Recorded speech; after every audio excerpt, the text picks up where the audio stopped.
Infancias y Juventudes. Programa de investigación postdoctoral en Ciencias Sociales, Niñez y Juventud. 10 años comprometidos con las políticas a favor de los niños, niñas y jóvenes del mundo.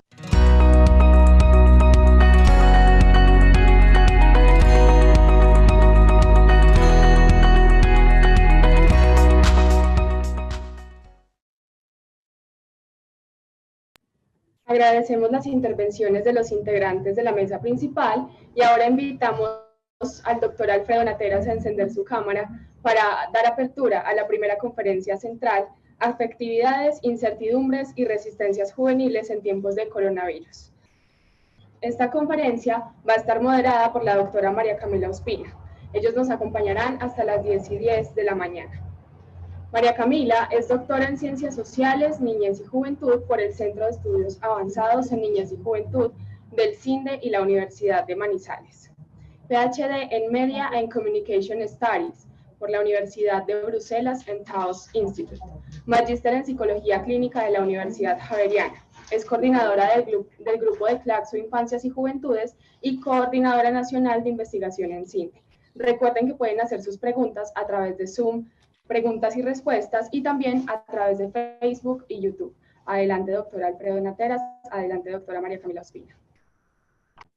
Un saludo muy especial. Inicialmente, un saludo a la mesa de apertura de nuestra Bienal. Un saludo al equipo académico que ha venido en la consolidación de este magno evento alrededor de las infancias y las juventudes. También al equipo técnico y de gestión de esta gran iniciativa.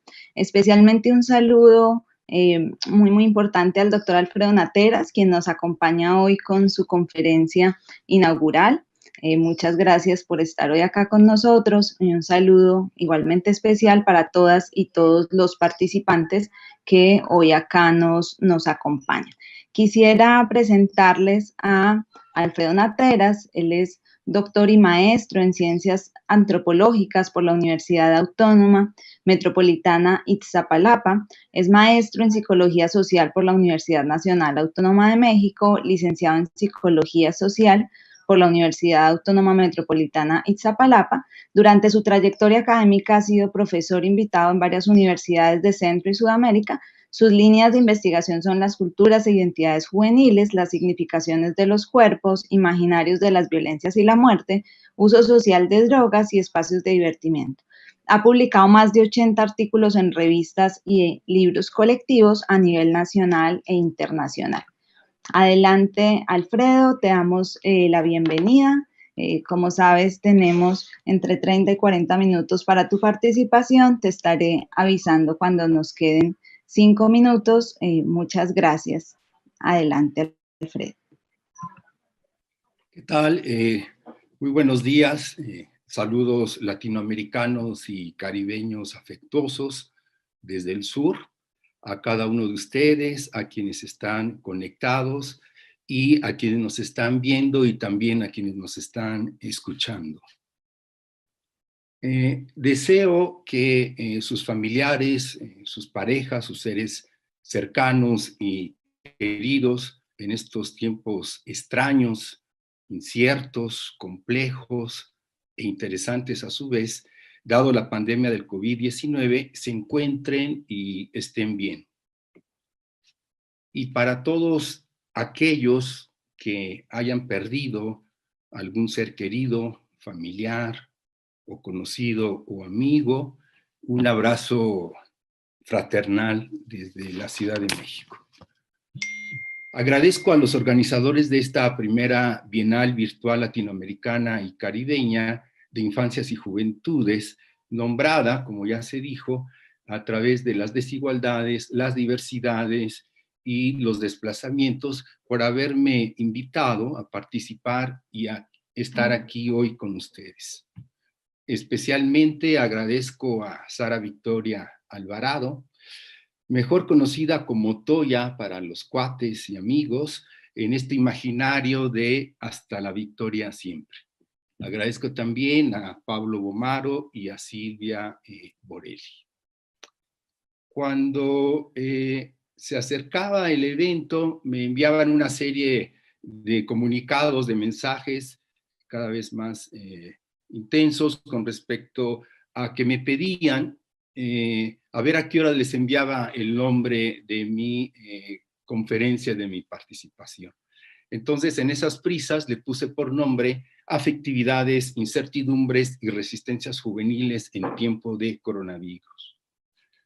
Para lo cual, preparamos una especie de fotografía que la van a ir viendo, o si no es que ya la están mirando, conforme voy desarrollando la exposición en relación básicamente a los 3 ejes analíticos que articulan y que le dan sentido a este espacio y a este evento.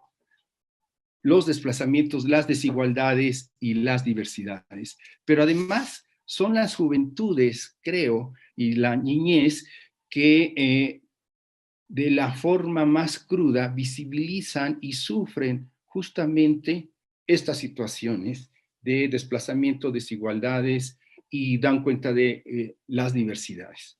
En este sentido, aprovecho de una vez para agradecer a mi asistente, el psicólogo social Juan José Osorio, por todo el trabajo que implementó de edición realizada para esta presentación. Con respecto al encuadre y al ritmo de la exposición, lo haré en 2 momentos, lo haré en 2 fases articuladas entre sí. El primer momento, la primera fase, la denominé Ideas y Sentimientos Generales Amplios, dados los tiempos del coronavirus.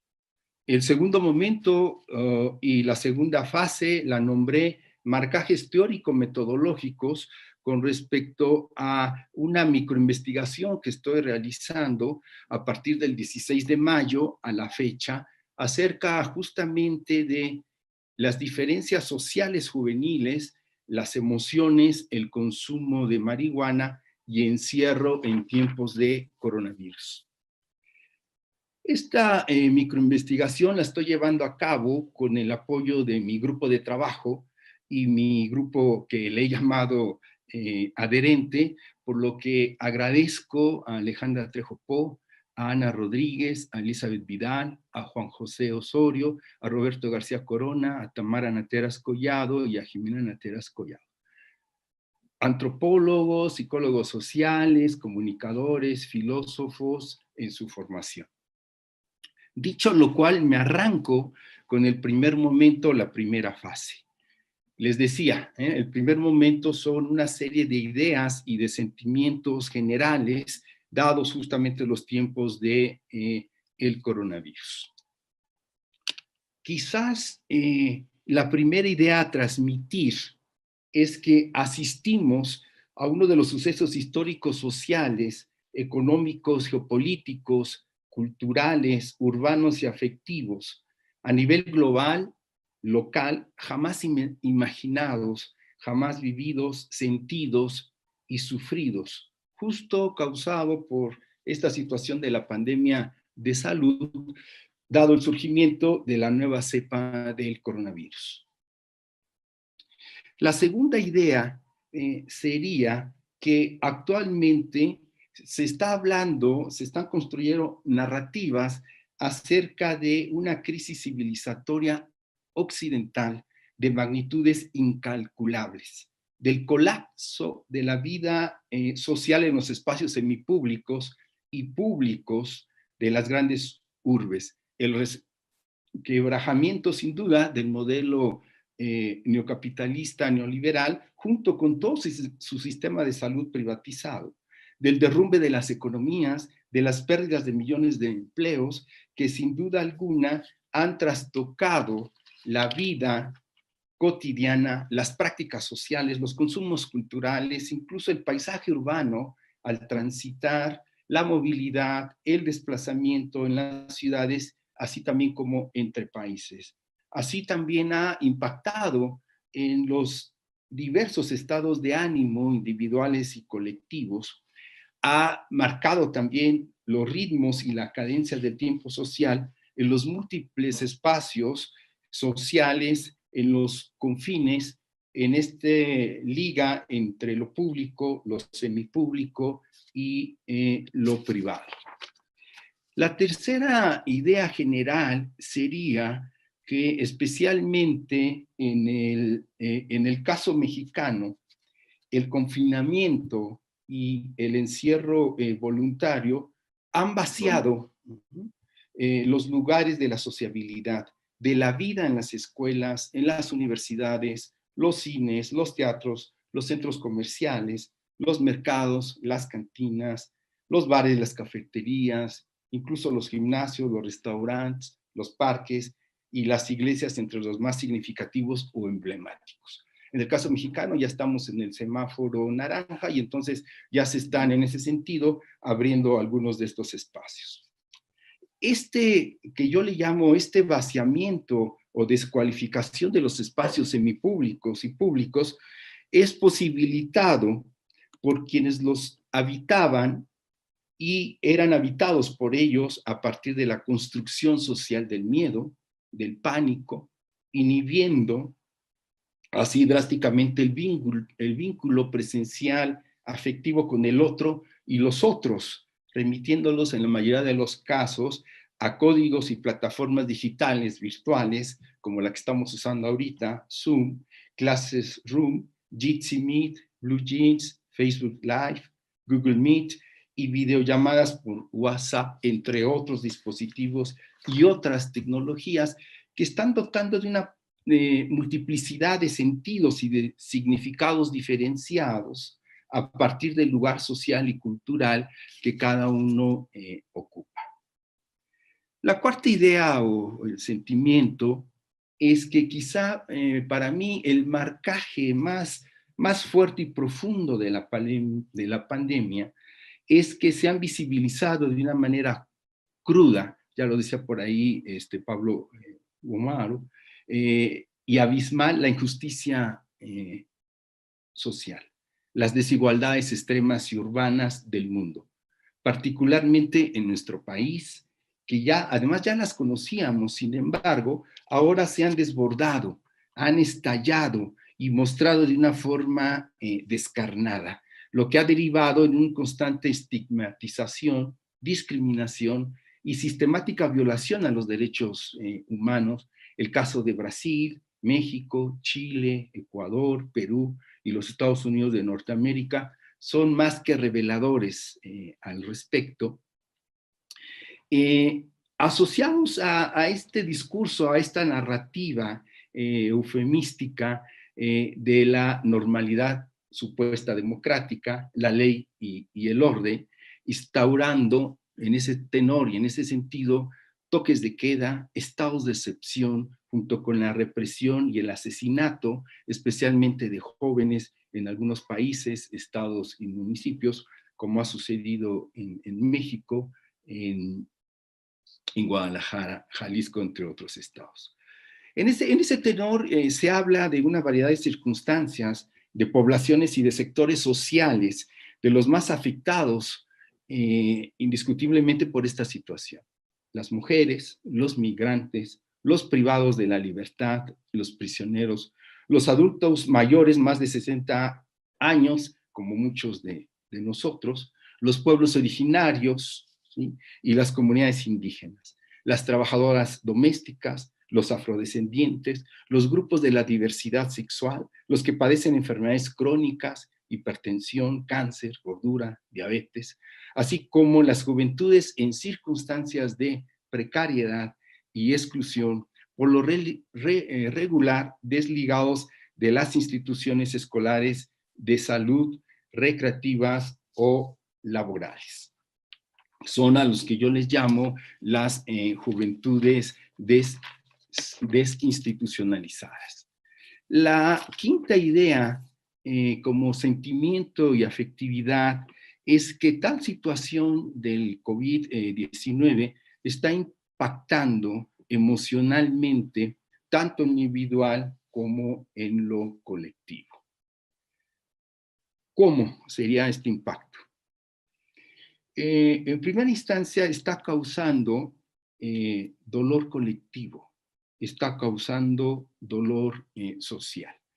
El dolor colectivo, el dolor social, es una propuesta teórica desde la psicología social que tiene que ver con la psicología colectiva. Esto es, el dolor de una época proviene de causas que a todos afectan, en este caso local y globalmente, lo que tiene que ver con el coronavirus, y le dan rostro, le dan tono, le dan matiz al ánimo colectivo de una época. El segundo aspecto, bueno, aquí hay un trabajo de Salvador Arciga, psicólogos sociales, y Octavio Nateras, que como sospecharán es mi hermano, con respecto al dolor social. La siguiente cuestión, ¿sí?, es el asunto de la idea general con respecto a lo que tiene que ver con el asunto de las pérdidas, con el asunto de lo que hace a la situación de las muertes. En ese sentido, lo hablaré más adelante. La siguiente idea es con respecto al asunto de los desplazamientos forzados, ¿no? Que serían en relación a América Latina, incluyendo Centroamérica, ¿sí? Que, por cierto, en Centroamérica es la zona o la región que tenemos más olvidada con respecto a los estudios que hemos hecho o hemos llevado a cabo.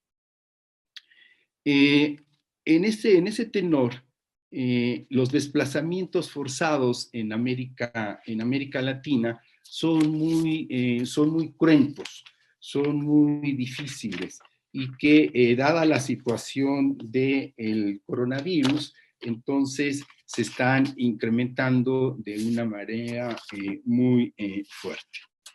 Entonces, en ese tenor, quisiera también comentarles que lo que hace justamente a la violación de los derechos humanos.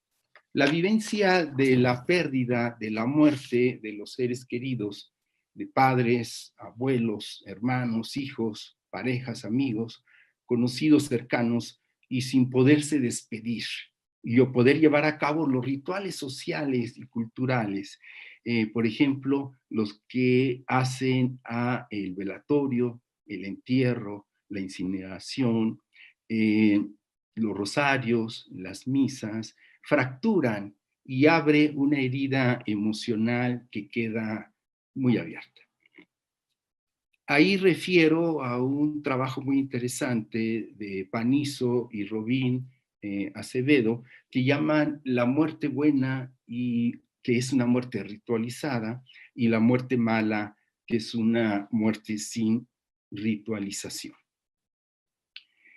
La siguiente idea, la sexta idea o sensación, es en relación, y aquí lo ligo, justamente a estos desplazamientos forzados en América Latina y lo que tiene que ver con también el asunto de los desplazamientos internos. En relación a los desplazamientos forzados en América Latina, se registran, como están viendo en las láminas respectivas, una cifra francamente escandalosa de 13 millones de personas que están en este mecanismo, que están en esta situación.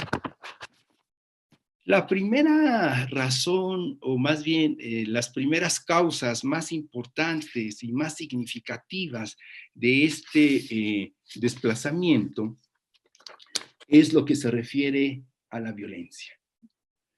Acordarse que la violencia son relaciones asimétricas de poder, esta violencia intrafamiliar, de género, y también agregaría una violencia que ahí ha estado implícita, que ha sido también señalada, la violencia que generan las pandillas regularmente la Mara Salvatrucha y el Barrio 18 en la región del Triángulo del Norte Centroamericano, El Salvador, Honduras y Guatemala. Y que esta violencia está pasando en toda América Latina y el Caribe. La otra razón y las causas en términos justamente de los desplazamientos forzados es el asunto del crimen organizado, ¿sí? Especialmente en México y en Centroamérica. Y tenemos casos realmente pavorosos, casos realmente muy fuertes, en donde comandos entran, por ejemplo, en el caso mexicano, a lugares de rehabilitación de droga, porque estos chicos alguna vez trabajaron como dealers, y entonces ahí mismo son ejecutados y son ahí mismo masacrados. Y el otro, también, que estamos viendo de los desplazamientos, son las situaciones políticas, ¿no? de algunas regiones, especialmente, por ejemplo, Venezuela, ¿no? en una situación complicada, más allá de la interferencia del imperio norteamericano, Maduro me parece que es indefendible en ese tenor.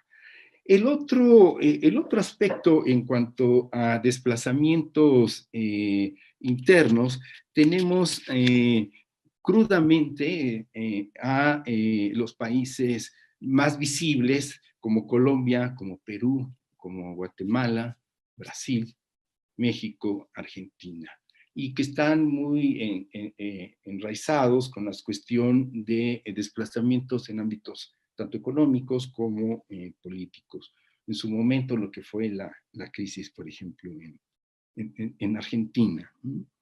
El otro aspecto, esto ha hecho que sean sectores y poblaciones más vulnerables y propicias para la violación de sus derechos humanos. Y en este tenor, yo creo que uno de los trabajos importantes con respecto a estos éxodos de los desplazamientos forzados es el trabajo del doctor José Manuel Valenzuela. Es un trabajo del 2019 que lo coordina, que le puso por nombre Caminos del Éxodo Humano. Para el doctor Valenzuela, las caravanas de migrantes centroamericanas, bueno, tienen que ver con el recrudecimiento justamente de la pobreza y de la violencia. En el caso mexicano, bueno, todo esto fue todo un evento de 2018-2019. Estas situaciones se han acrecentado justamente por el coronavirus. Es decir, la violencia sexual y de género, en México también se han incrementado de una forma alarmante, de una forma complicada. Y también esto lleva a que justamente casi lo que ha posibilitado el encierro es este tenor o esta cuestión de casi vivir con el enemigo, ¿no? Estar con el enemigo, que regularmente quien ejerce las violencias, bueno, además de la figura del patriarcado, que tiene que ver con el padre o el padrastro. También, ¿no? Algunas situaciones que han afectado fuertemente a las infancias, ¿no? Con respecto al Triángulo del Norte centroamericano, ha seguido, esto es interesante y a su vez muy complicado, ha seguido la violencia. A pesar del confinamiento, ha seguido la violencia. Digamos, en el caso mexicano, la pandemia, no solo del coronavirus, sino de la violencia, está estallada, ¿no? No tiene continente. Esta violencia, a pesar del confinamiento, está muy recrudecida en el caso de Honduras, y especialmente está también muy recrudecido en las cárceles, ¿sí? Y en ese tenor me parece que es muy preocupante lo que está sucediendo o ha sucedido en El Salvador en términos de febrero, marzo, abril, por ahí más o menos, el presidente salvadoreño facilita a la fuerza pública, a los militares, a usar la violencia letal contra miembros de la MS y del Barrio 18, violando todos los derechos humanos. El argumento, según el presidente salvadoreño, es que la Mara está incrementando la violencia desde la cárcel, ¿no? Y entonces ha cometido una barbaridad terrible en términos de que desde 2012 no se era posible juntar a miembros de la MS-13 y del Barrio 18. Lo ha hecho en una sola celda y además poniendo una suerte de, como de paneles, ¿no? Para bloquear todo tipo de comunicación hacia el exterior, lo cual es francamente inaceptable. La tercera idea o apreciación es en relación a las desigualdades y las diversidades. Y siguiendo un poco lo que planteaba Pomaro, y siendo prácticos, enfatizamos que es un matiz, ¿no? Que configura, que diseña, que le da un rostro contemporáneo a las juventudes hoy. Y sí, yo creo que las desigualdades tienen que ver también con la vulnerabilidad y la precariedad en la que están una gran parte de las juventudes en México y en América Latina. Para mí ese es un rostro, ese es uno de los matices que dan cuenta justamente de esta situación. Aquí entonces remitiría, ¿sí?, a los trabajos de Gonzalo Sarabí en relación a lo que ha él teorizado sobre transiciones vulnerables, juventud, desigualdad y exclusión en el caso mexicano. Sé que el día de mañana Sarabí estará en un panel y me imagino que ampliará esta idea. Esto es las desigualdades como condición de vida, ¿sí? Lo refiere Pomaro, y también las diversidades como marcaje, ¿no? Ya lo decía Pomaro en su presentación, como un corte generacional. Entonces, estas son las ideas amplias, los sentimientos y las representaciones con respecto a la pandemia del COVID-19. Y parafraseando un tanto a los hermanos Groucho Marx, los cineastas, si no les gustaron o les agradaron estas ideas, no se preocupen, acá traigo otras para planteárselas y decírselas, ¿sí? Entonces, entro a el segundo momento o la segunda fase, que tiene que ver con lo que les platicaba de los marcajes teóricos metodológicos con respecto a una microinvestigación. Les decía que estoy realizando a partir del 16 de mayo a la fecha, ¿no? Acerca de lo que le estoy nombrando diferencias sociales juveniles, ¿no? Emociones, afectos, consumo de marihuana y encierro en tiempos de coronavirus. La primera reflexión, y me voy rápido, en términos de los dispositivos teórico-metodológicos que yo le llamo de reacción rápida, ¿sí? Es claro que determinados fenómenos y acontecimientos sociales suelen ser coyunturales, inesperados, caprichosos, llamativos y en cierto sentido vertiginosos, fugaces, por lo que nos ponen en serios predicamentos a los dispositivos justamente teóricos, metodológicos, técnicos de las ciencias sociales, sean humanas y también culturales, tanto para dar cuenta de ellos de manera descriptiva, analítica, comprensiva y etnográfica, conforme se van dando y sucediendo, como también para incidir de manera directa e inmediata en sus múltiples expresiones y manifestaciones. Justamente tal situación es la que estamos enfrentando con respecto a la pandemia del COVID-19. Máxime de que es muy complicado llevar a cabo en estas circunstancias, desde la antropología, la psicología social y la sociología de la cultura, el trabajo de campo presencial. En tanto, justo la gran dificultad de realizar entrevistas abiertas y a profundidad a partir de una relación social directa, cara a cara, in situ, e implementar la observación participante. La clásica, ¿no?, de la antropología. Ligado con lo anterior, la segunda idea es justamente, podremos armar una interrogante. ¿Cómo hacerle?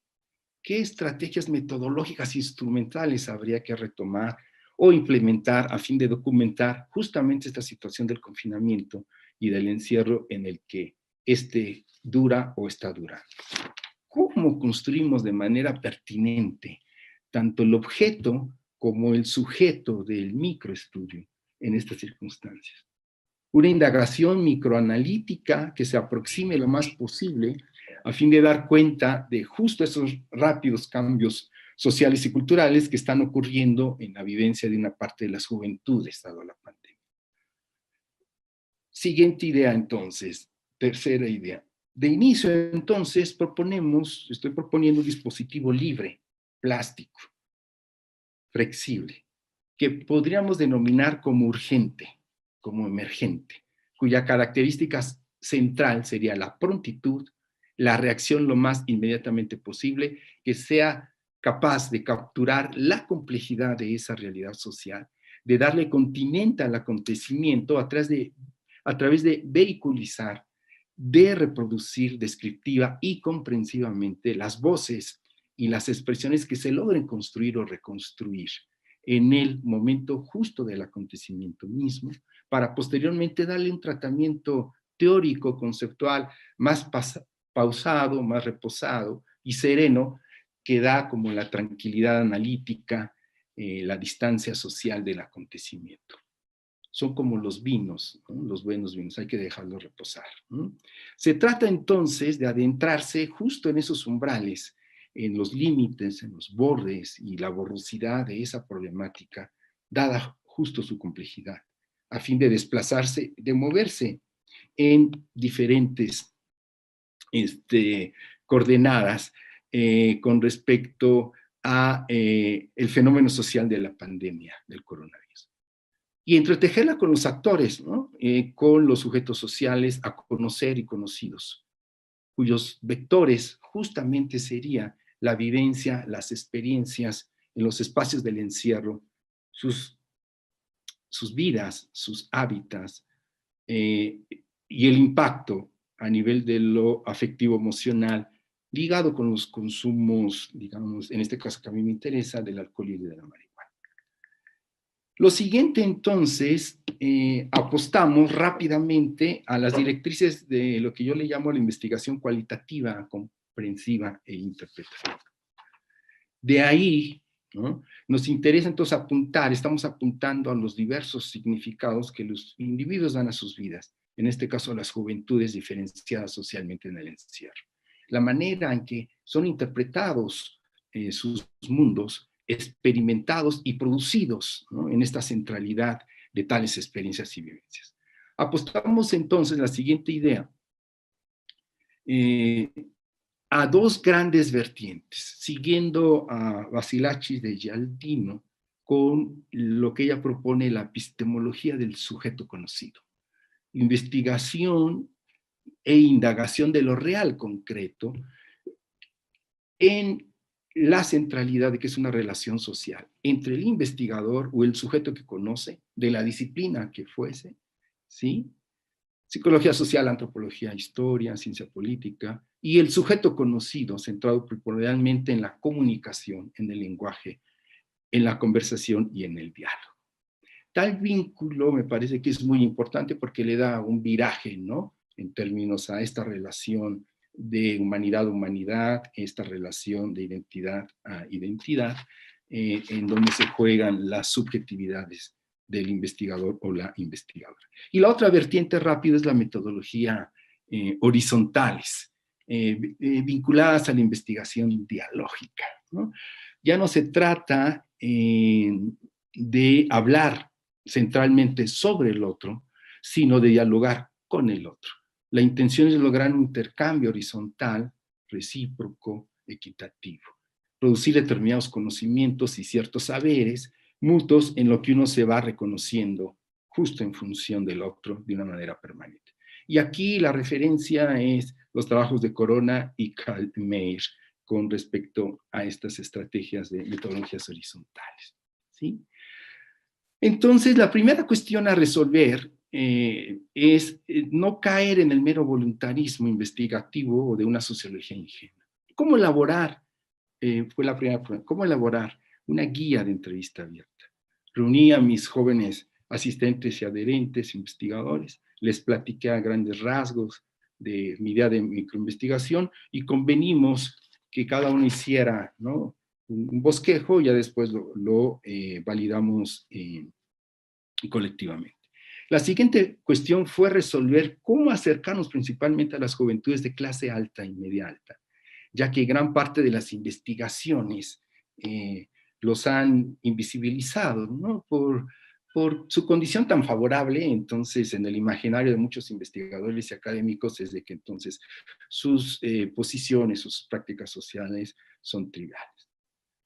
Y aquí vuelvo a citar los trabajos de Sarabí, que trabaja, tiene unos estudios interesantes de jóvenes de clase alta, media y baja, los trabajos de Eva Romero, que es una colega psicóloga social que trabaja en el asunto de los mirreyes y los hipster, y el trabajo de Yolanda Macías, que también hace una inmersión de jóvenes en los bares de clase alta, pero atendidos por jóvenes precarios. Entonces, la estrategia consistió en contactar y conversar con otros jóvenes, ¿no?, que tienen conocidos, que son amigos y conviven con estas juventudes para que nos posibilitaran el vínculo y entrevistaran al hogar. Hicimos entonces estrategias de investigación por el ciberespacio, ¿no? A cada una de las entrevistas, ¿no?, en ese tenor se les dio a conocer la guía y se llevaron a cabo. Rápidamente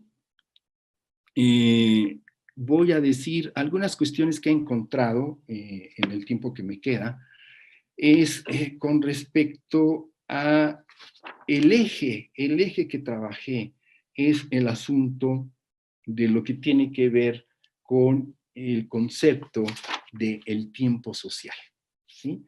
El tiempo social en esta trayectoria antes del coronavirus, en el encierro actualmente, y también un imaginario hacia adelante, cómo se ven después de.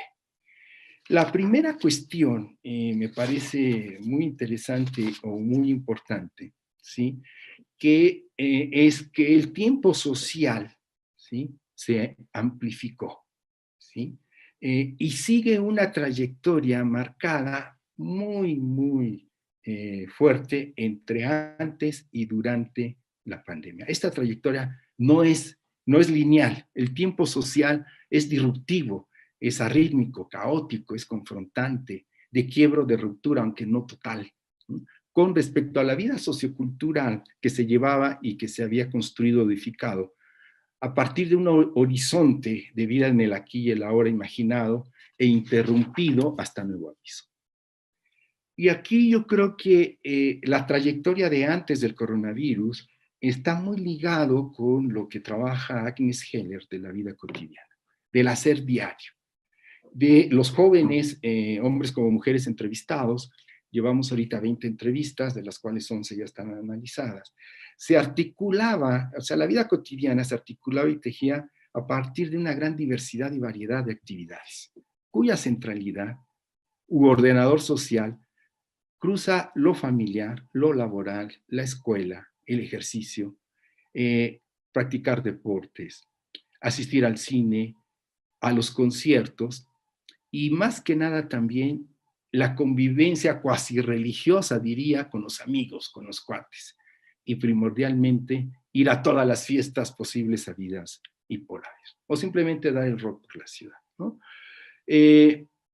Este uso social del tiempo juvenil de la vida cotidiana, que es teatralizado, y en suerte de performance en el espacio público, lo semipúblico y lo privado, es una suerte de ritualidad que está muy diversificada con respecto a la velocidad del tiempo de los chicos, la rapidez, la intensidad, la intensidad con que se vive, ¿no? O se vivía en la ciudad.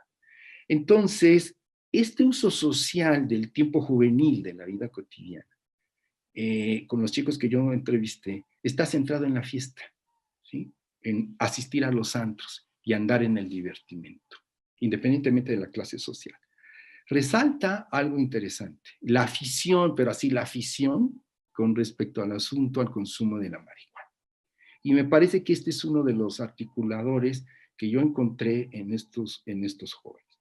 Actualmente, digámosle, en el encierro, esto en la mayoría de los chicos se ha incrementado en función justamente de que sus consumos están aumentando en la mayoría de los casos.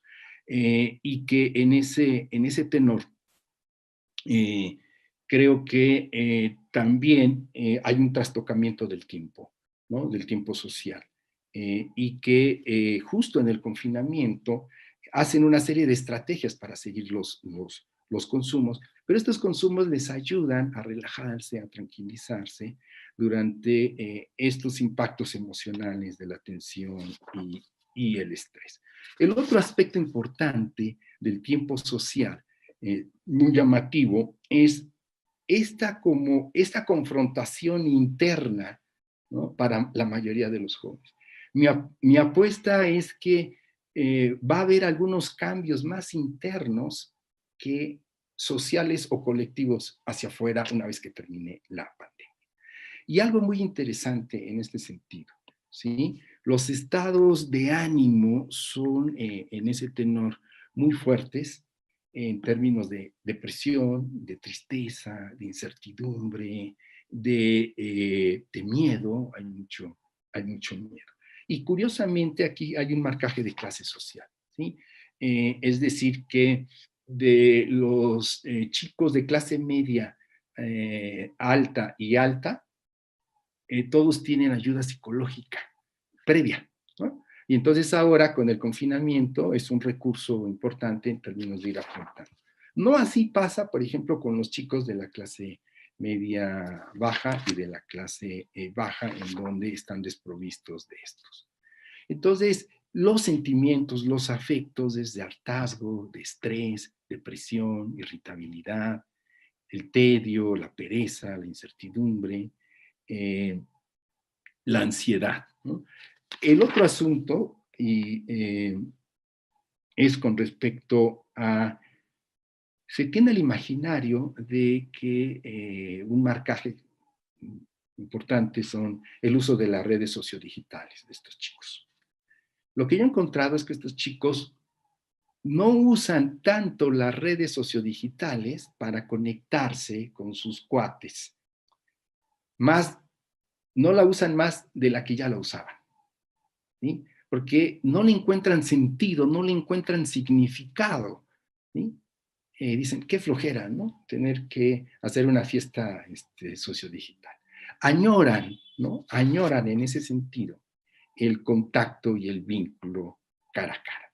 Entonces, esto es bien interesante en términos porque creo que están en el sentido también que ya están hartos, la mayoría de nuestros jóvenes, de usar las redes sociodigitales para llevar a cabo sus clases, ¿no? Están agotados, ¿no? Están hasta el carajo, porque en el imaginario una gran parte de los mundos adultos y de los profesores considera que como ahora están en el encierro, entonces ahora tienen todo el tiempo. Pero y entonces se les sobreexige y se les sobreexplota. Entonces, en ese tenor, me parece que lo que no entendemos es que en el encierro, en el confinamiento, está pasando todo. Lo que pasaba fuera de lo social y cultural pasa adentro. Entonces, está tensionando. Y lo otro bien interesante de como afecto es que los jóvenes están reconociendo que ahora, curiosamente, sí tienen tiempo, ¿no? Tiempo para comer a sus horas, tiempo para desayunar, y que añoran mucho, están añorando y valorando la convivencia familiar. Esto es bien interesante. Hay tensiones y conflictos, ¿sí? Pero al menos los jóvenes que yo entrevisté no son jóvenes violentados. Sí hay tensiones y conflictos en la familia, pero añoran en ese sentido el asunto de la convivencia familiar. Y hay una cuestión, un dato bien interesante que había que repensar el asunto de la familia para estas juventudes.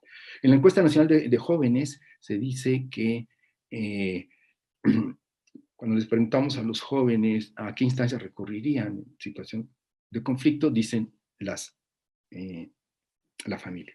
Pero recordar también que la familia es el primer enemigo privado de nuestras juventudes, es la que los violenta. Entonces ahí hay una tensión y una contradicción. Y ya para ir cerrando, antes de que María me recuerde que ya se me está acabando el tiempo, o si no es que ya se me acabó, ¿sí? Es el asunto con respecto a hay una conciencia social independientemente de la clase, de su clase social. Los jóvenes de clase alta están muy conscientes que son privilegiados. Los de la clase media, media alta están conscientes también de que tienen ciertas facilidades, y los de la clase baja están en ese sentido muy preocupados.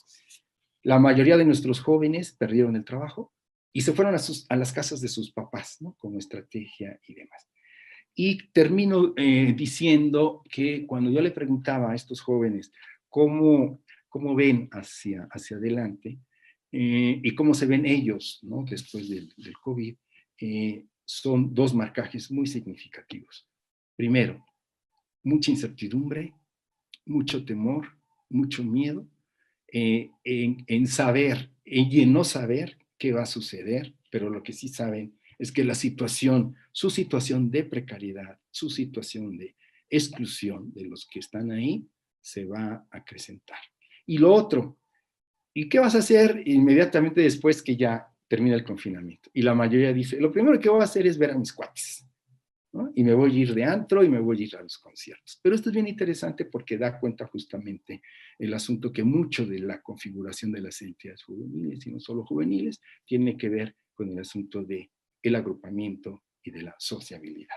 Entonces me parece que son tiempos sí complejos, difíciles, sin embargo me parece que también tenemos la posibilidad de repensarnos en términos de que después del coronavirus tenemos que construir un modelo civilizatorio diferente, más humano y más equitativo. Gracias por su atención. Muchas gracias, Alfredo, por tu inspiradora ponencia. Simplemente destacar algunos elementos de los que nos has compartido para pasar a las preguntas que ya hemos recibido también varias del público. Pues tú nos muestras la pandemia como un acontecimiento social, cultural, histórico, pero también afectivo, que ha sido algo de lo que no se ha hablado tanto y mucho menos al hablar de jóvenes. Quizás se ha hecho mucho más al hablar de niños y niñas. Y nos muestras cómo esta pandemia como acontecimiento da cuenta del quebrantamiento neoliberal, pero también del sistema de salud, y cómo esto implica como acontecimiento también un antes, un durante y un después que está muy incierto, ¿cierto? En este acontecer nos muestras ese tiempo social de cómo se ha ido amplificando, lentificando para estos jóvenes y estas jóvenes con los que has venido trabajando, además de manera muy comprometida y de sujeto a sujeto en un entramado relacional y dialógico central, que creo que es clave desde el inicio en tu saludo a todos y todas, en tu reconocimiento a quienes han adherido como jóvenes, asistentes pero adherentes a tu propia propuesta y que los has nombrado de manera tan reconocedora. Entonces, siento que esto está allí muy presente. Nos das cuenta de una sociabilidad, pero también de una fuerte ruptura en esa sociabilidad que se ve pues por el tema del confinamiento, por no poder hacer los rituales en estas pérdidas y heridas emocionales que se están viviendo, no poder ir a lugares públicos o semipúblicos por miedo, por la ley, pero también lo que eso genera en términos de los sentimientos, del afecto, de la ansiedad, de la depresión, de las dificultades que va emergiendo en los y las jóvenes. Allí también en la sociabilidad mencionar que emergen estos cruces históricos de género, de generación, de toda esta parte también de orientación sexual, de los jóvenes precarizados, de la etnicidad, pero ahora con una complejidad, ahí siempre nos demoran más amplia en términos de que se suman allí otros cruces como quienes hacen parte de las enfermedades crónicas, los mayores de 60 años, pero las históricas, digamos, es los históricos cruces y exclusiones de clase, que hoy también aquejan mucho más a quienes son privados de la libertad, digamos, en encarcelamiento, porque privados de la libertad estamos muchos y muchas en estos tiempos. Nos muestras cómo esa sociabilidad se ha ido también transformando al tener que vivir con el enemigo, que esto llega justamente mucho más a quienes hacen parte de esos cruces en términos generacionales. Ahí mencionas a los niños, niñas, por supuesto a los y las jóvenes, a las mujeres. Está justamente como el vivir con el enemigo, que hacen parte pues de estas pandemias que ya venían dándose tiempo atrás y que ahora se recrudecen. En términos de sociabilidad también nos muestras cómo hay unas crisis de lo institucional y unas ciertas transformaciones en términos de la vivencia de familia, de escuela, pero también cómo hay unas rupturas de sociabilidad fuerte en términos de los amigos, pero cómo esos lazos son también los que siguen manteniendo a los y las jóvenes actualmente. Entonces hay rupturas, pero los y las jóvenes no se quedan en ellas. Ellos y ellas encuentran otras maneras, ya no la fiesta, que es la que añoran, ya no tienen, digamos, esa fiesta a través del Zoom porque no consideran que sea igual de divertido, pero buscan otras maneras, quizá, como lo dices, a través de las drogas que les permiten mayor tranquilidad, pero también otras maneras de encuentro con sus amigos y amigas que también les generan esa tranquilidad.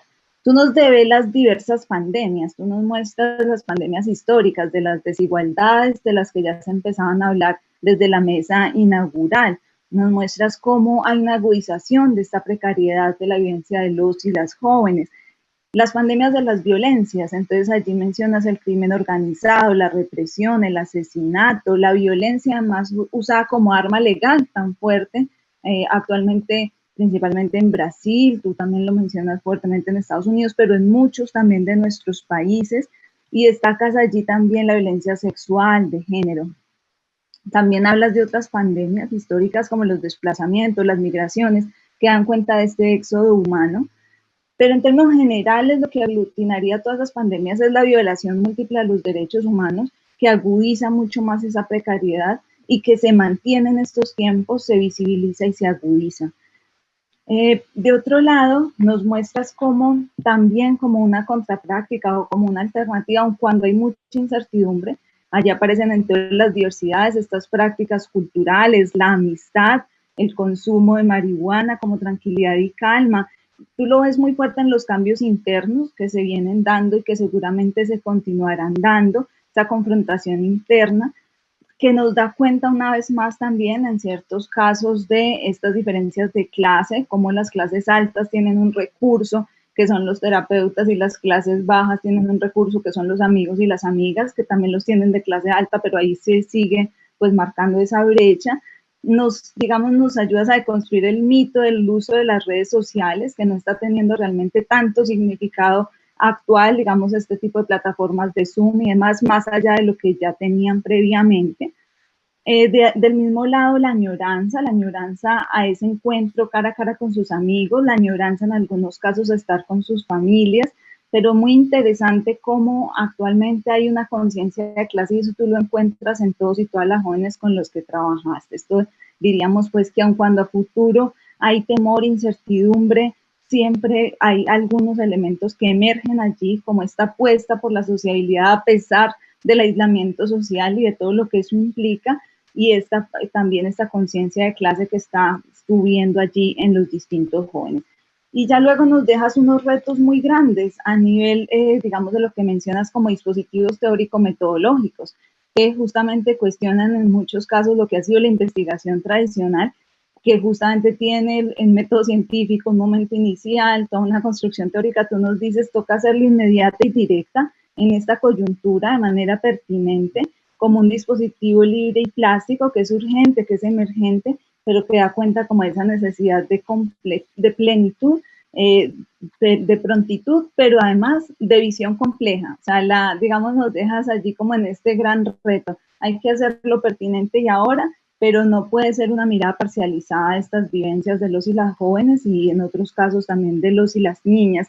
Muy interesante como tú propones a nivel investigativo mantener la sociabilidad. O sea, digamos, todo este aislamiento social a que nos ha llevado también en investigación a romper cada vez más estos lazos entre el sujeto investigado y el sujeto conocedor. Pero tú nos invitas a continuar buscando estrategias dialógicas de encuentro a través de los propios jóvenes que son amigos de los jóvenes y cómo mantener este tipo de perspectivas de horizontalidad, de colaboratividad, de investigación dialógica que son tan centrales y que se han visto tan, digamos, opacados en estos tiempos de pandemia, porque justamente es el que ya no se ve, ya no hay este diálogo, entonces nos dejas pues este reto y el reto de seguir haciendo en estos tiempos investigación compleja con lectura de clase, pero que además dé cuenta de esta transversalidad y de todo este cruce. Bueno, nos quedan grandes retos y desafíos en lo que nos mencionas. Los y las jóvenes con los que has trabajado nos han mostrado ciertas rutas centrales. Paso aquí a hacerte algunas de las preguntas que te ha enviado el público. Tenemos, por un lado, nos dicen allí, hablando del dolor colectivo, la pandemia nos afecta a todos, pero los matices son distintos de ese dolor de acuerdo al grupo social del que hablamos. ¿Cuál es nuestro rol como investigadores sociales en momentos de pandemia? Bueno, pensaríamos que varios de estos elementos los nombraste en el segundo punto, pero lo indagan allí. ¿Cómo podemos dar voz a aquellos que ni siquiera tienen acceso a Internet? ¿Cómo contactar siquiera a aquellos que sufren desigualdad, pero no tienen ni siquiera maneras de comunicarlo? Este es como un primer núcleo de preguntas. Otro núcleo de preguntas va en el sentido, en el campo de las ciencias sociales, esta crisis nos ha evidenciado que muchas investigaciones sociales no han logrado impactos en la transformación de la injusticia. ¿Qué transformaciones deberíamos tener en nuestras investigaciones e intencionalidades para generar acciones de impacto más inmediato? ¿O consideras que debemos seguir el mismo rumbo y con los mismos horizontes? Bueno, tú ya nos has mostrado que no podemos seguir en el mismo rumbo, pero acá nos lo indagan de manera particular. Otra tercer núcleo de preguntas es, ¿puede haber resistencia respecto a la muerte mala a la que nos hemos visto expuestos todos y todas? ¿Sería posible resistir a la muerte mala cuando la bioseguridad limita este tipo de rituales? Y de otro lado, nos hacen una pregunta de por qué esperábamos que el confinamiento mitigara la violencia. Estas son pues las preguntas para ti, Alfredo, y tenemos hasta unos minuticos antes de las 10:15 para que tú puedas trabajarlas. Vale, Deniso, agradezco los comentarios y la relectura que acabas de hacer, María, de mi exposición, y al mismo tiempo también agradezco las preguntas que ahorita se están virtiendo. Con respecto a la primera, seré muy concreto, muy específico, en lo que tiene que ver con el dolor colectivo, matices distintos. Sí, claro, esos dolores sociales, dolores colectivos, pues tienen que ver, ¿no?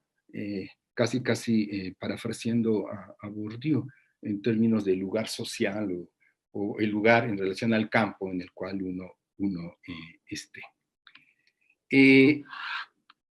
Justamente en términos de aquellas juventudes o niñez que no tienen acceso a los dispositivos sociodigitales. Lo que está haciendo la pandemia es justamente desnudar algo que ya sabíamos, ¿no? Que ya en ese tenor conocíamos, ¿sí? Y que de alguna manera las juventudes también en estas situaciones de poco acceso hacen también estrategias, ¿no? En términos de, por ejemplo, acercarse con un amigo cercano, donde vive, para tener acceso por ejemplo, algunos de mis alumnos, que ahora nos tocó dar clase, pues no tienen acceso a Internet, pero para estar en la clase ellos se las arreglan, ¿no? En sus pueblos, en sus municipios, para tenerlo. Entonces, en ese sentido, me parece que estas desigualdades seguirán, ¿no? Y simplemente están muy recrudecidas, ¿no? En términos a lo de las transformaciones de la investigación, es una discusión ya como eterna, ¿no? Del siglo pasado hacia acá, ¿no? En términos a la utilidad social y demás. Mi idea es que toda investigación en sí mismo es una intervención de lo real concreto, ¿sí?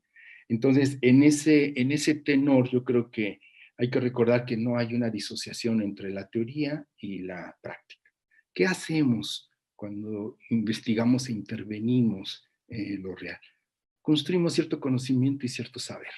Y ese conocimiento y saber, entonces, tiene que tener una utilidad para, en ese sentido, por ejemplo, construir un discurso lo suficientemente potente, teóricamente hablando, y solvente etnográficamente, para poder discutir con los discursos hegemónicos cuando se dice acerca de las violencias, de las juventudes y demás. Entonces, en ese tenor me parece que ahí está una utilidad.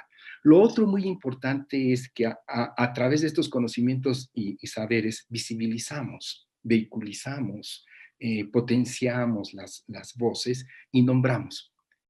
Es decir, por ejemplo, los trabajos que se empezaron a hacer con respecto a todo este discurso feminista en relación a que las mujeres aparecían asesinadas, ¿no? Llega Lagarde, recupera la idea del feminage, dice, no es cualquier asunto, ¿no? de un asesinato, eso se llama feminicidio. Y entonces eso es lo que hace también la investigación, ¿no? Construye conceptos y categorías. Nosotros estamos trabajando de hace rato con el concepto de juvenicidio, ¿no? En su forma de exterminio, por ejemplo. Y también lo que hace es, la investigación, lo que hacemos es abrir espacios, facilitar espacios, acompañar los procesos de gestión, ¿sí? Y decían en la inauguración, y de construcción de ciudadanía. El otro asunto con respecto a esta idea de la cuestión de la muerte mala y la muerte buena. La muerte mala en términos de falta de ritualidad, pero entonces es posible hacer mecanismos de ritualización, aunque no nos hayamos podido despedir de nuestro familiar o conocido amigo que se murió por el coronavirus, si fuera el caso. Entonces, ¿cuáles son las estrategias, por ejemplo? Las estrategias es en términos de poner, y en el caso mexicano lo conocemos bastante, que de la cultura, ¿no? La cultura en relación al festejo de la muerte, re-ritualizar, como poner un altar, por ejemplo, en la casa de uno con respecto a quien no pudimos despedirnos en esta situación. Se ofician misas ahora por internet, ¿no? Se ofician misas. Algunos padres, por ejemplo, están oficiando misas y ponen, ¿no? en el espacio de la iglesia, ahí en las bancas, ponen los retratos de la gente que ya murió. Entonces a lo que voy, hay que rehacer y reconfigurar una ritualización en situaciones de pandemia. No podemos ir al panteón, pero sí podemos conectarnos con los deudos, ¿no? En términos de. Entonces, eso sería. Y lo de las violencias, ¿no? La otra pregunta. Pasa lo mismo, en términos de que las violencias, además de que son relaciones asimétricas de poder, son estructurales, ¿sí? Entonces, en ese sentido, es cómo desmontamos el asunto de las violencias en este tipo de situaciones. Y lo que estamos viendo es todo lo contrario, que las violencias, la pandemia y el encierro las desnuda o las visibiliza, pero ya estaban configuradas en las relaciones, ¿no? Intersubjetivas desde años. Entonces, simplemente la pandemia simplemente lo aflora, ¿no? Entonces, hay muchas ahorita grupos de activistas, instituciones que están ofreciendo apoyo, ¿no? Social, apoyo afectivo para aquellas mujeres o niños que están padeciendo las violencias en sus casos.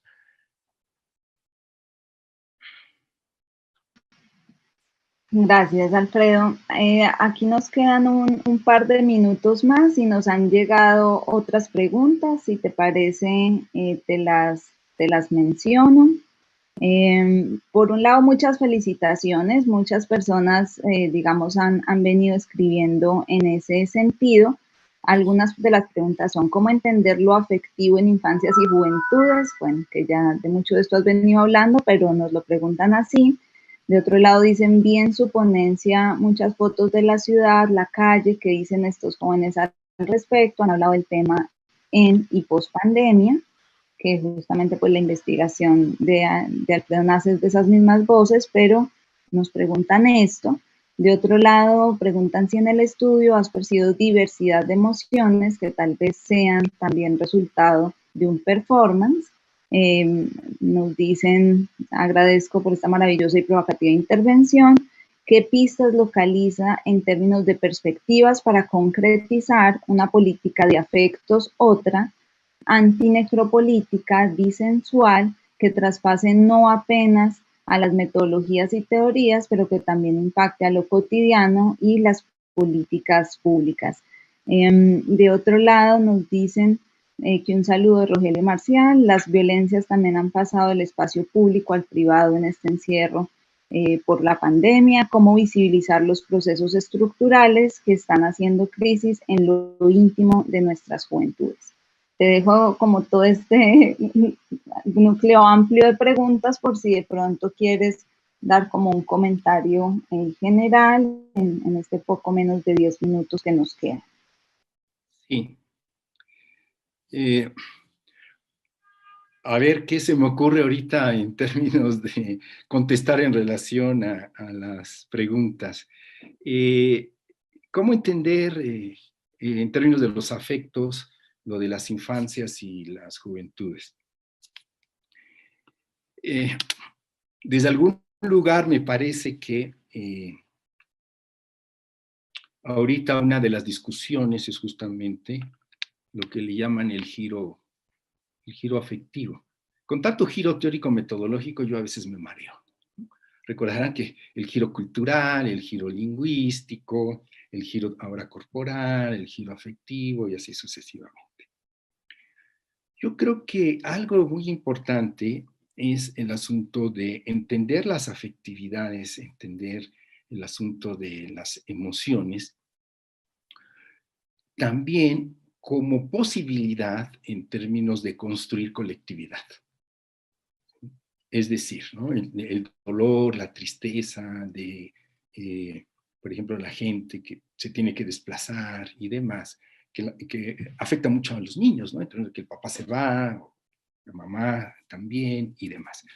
Entonces, en términos de los afectos y de las emociones, me parece que ayudan a entenderlas porque en ese tenor o en ese sentido, los afectos, por una parte, o paralizan, ¿sí? Por ejemplo, el miedo, el terror, paraliza. Hay mucha gente que está sufriendo ahora el síndrome de la cabaña, que le llaman por la pandemia, ¿no? Que tiene temor y miedo de salir.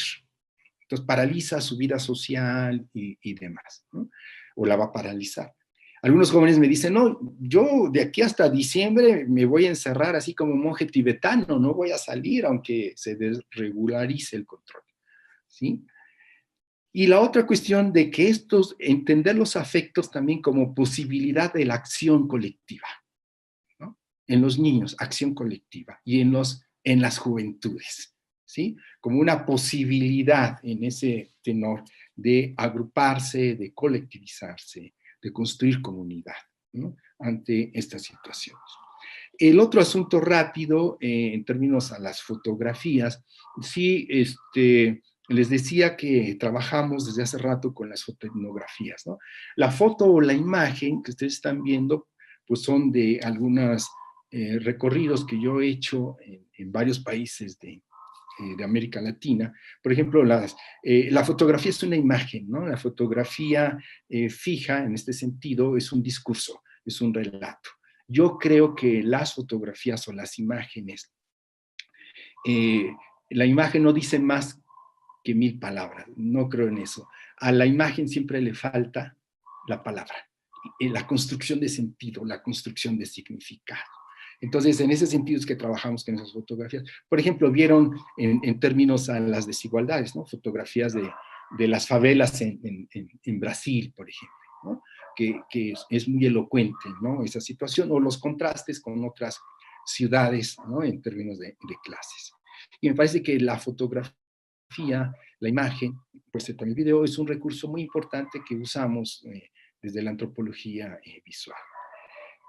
Lo de la diversidad de las emociones, ¿no? Ahí es curioso, por ejemplo, al menos de lo que yo encontré, que independientemente de la clase social, ¿no? El asunto de los afectos en las juventudes es algo muy poco atendido, muy poco señalado, muy poco visibilizado, porque entonces en nuestro imaginario es decir, ya estamos haciendo psicología individual, ¿no? Individualista, ya estamos así en el tenor, ¿no? De quitándole lo social a lo individual o lo colectivo a lo personal. Y no, yo creo que las afectividades en ese tenor también y las emociones, la indignación, por ejemplo, el enojo, la frustración de algunos jóvenes, también lleva, y lo vuelvo a repetir, al asunto de la acción, ¿no? Yo creo que ahí está, para mí, ahí está la clave. Sí estoy muy encabronado, ¿no? En relación a el encierro, ¿no? Sin embargo, sé que mi responsabilidad individual, ¿no? Protege también mi responsabilidad colectiva al quedarme en el encierro, aunque esté enojadísimo, ¿no? Con respecto a que no puedo salir o no puedo ampliar. Entonces, en ese sentido, lo de las emociones y los afectos también es un ordenador, es un articulador de determinado tipo de expresiones, de prácticas sociales y expresiones culturales. Las emociones, por ejemplo, me he encontrado con casi todos los jóvenes con los que hemos entrevistado 20 y algo, es que, por ejemplo, escuchan mucho música, ¿no? Para relajarse, ¿no? O se la pasan de pachecos, o sea, fuman marihuana todo el día, de la tarde, de la noche, escriben, ¿no? Hacen poesía, ¿no? Hacen, o sea, sus emociones, sus afectividades, entonces la vehiculización es de la creatividad. Entonces, eso es muy llamativo. Empiezan a leer lo que no alcanzaban a leer y demás. Y lo otro, las perspectivas en términos políticas de las afectividades, me parece que hay que trascender, ¿no? El discurso, la narrativa institucionalizada de las políticas, a lo más que se acercan las instituciones. Por ejemplo, ayer el Instituto Mexicano de la Juventud en México habla de la salud mental de los jóvenes. A lo más que se acerca como políticas afectivas es a la salud mental, pero una salud mental en ese sentido problematizada ya de entrada, ¿no? Cuando decir, pues claro que estoy deprimido, ¿no? ¿Quién no va a estar deprimido, ¿no? Viendo cómo, digamos, está sucediendo lo que está sucediendo de la represión en México o en Brasil, ¿no? O en Estados Unidos, ¿no? Entonces, en ese sentido, yo creo que una perspectiva de las políticas afectivas tiene que desmontar el asunto como de la suerte como de patología, ¿no? Que está implícita en el sentido de que, mira, está deprimido. Pues, ¿cómo carajos no va a estar uno deprimido si acaba de perder el trabajo, ¿no? Por ejemplo, o cómo uno no va a estar triste y demás en términos de que acaba de perder a la abuela o al hermano o lo que fuera, ¿no? Entonces, en ese sentido, es que hay que quitarle la parte como de que si las emociones o los afectos en estas políticas, la parte como irracional o la parte de esos estadios, ¿no? De prosimios, que pareciera ser se coloca en el sentido cuando se trabaja. Entonces, en ese sentido, hay que revalorizar el asunto hacia una política de las afectividades, hacia una política de las emociones, que trascienda el asunto de la psicopatología y que vaya encaminado a cuestiones de prácticas sociales, manifestaciones culturales y creación, por ejemplo, o retejer el tejido social procesos de solidaridad, por ejemplo, de empatía colectiva. Ahí están las políticas afectivas, las políticas emocionales, más allá de lo individual, que trascienda hacia lo colectivo.